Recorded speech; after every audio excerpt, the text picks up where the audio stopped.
Republican senator from the great state of Tennessee, Marsha Blackburn. Senator Blackburn, thank you so much for joining us here this morning. A major development out of the Middle East with potentially major implications for the war against Hamas and other Iranian proxies. Your reaction to this bold and decisive move this morning?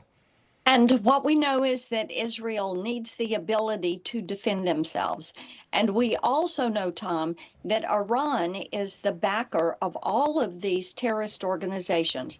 They are the largest funder of terrorist activity on the globe.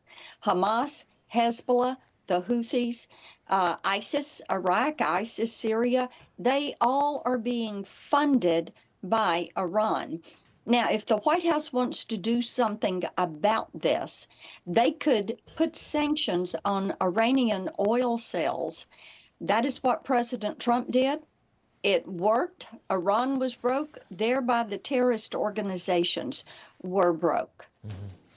Senator, I want to switch gears with you. An alarming new report out of Immigration and Customs Enforcement has now confirmed that the U.S. under the Biden-Harris administration has let in now over 600,000 illegals that are previously convicted criminals or have criminal activity found guilty of crimes including rape and murder. Here is the vice president who finally visited the border yesterday. Watch. There are consequential issues at stake in this election, and one is the security of our border. The United States is a sovereign nation, and I believe we have a duty to set rules at our border and to enforce them. And I take that responsibility very seriously. Does she, Senator? Obviously not. If she did, she would be doing something about that border right now. And it would be laughable if it were not so sad and dangerous that this vice president, who has lied to the American people and for years has looked at the camera and said, our border is secure. And she knows it's not. And now these reports, 650,000 illegal criminal aliens in this country. Countries have emptied their jails. This administration's had to admit it. We know also that they have more than 350 known terrorists that have come into this country.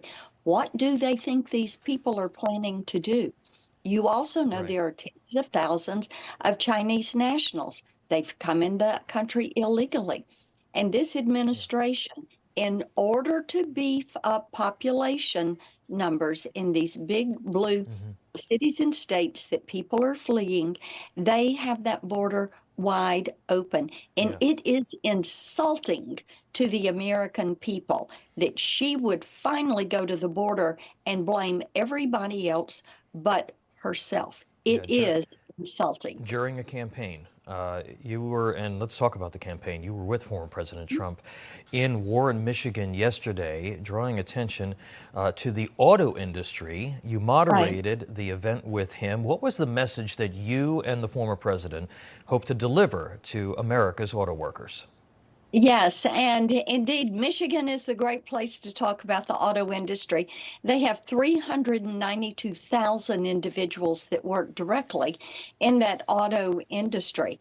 And talking about what this administration has done to encourage global competition and to put regulations and policies in place that make it difficult to manufacture in the U.S. And the people in that audience last night, the auto workers, they have borne the brunt of these bad policies. And the president did an amazing job at that rally and that town hall last night. He fielded questions. He talked at length about not only immigration policy, but economic policy and tariffs and taxes and inflation and bad environmental policy and energy policy, all of which affect the auto industry. And as we said last night, let's make those cars here. Let's put them on those big rigs, tractor trailer rigs that are driven by Teamsters, and get them across the country. And he actually answered questions, Senator.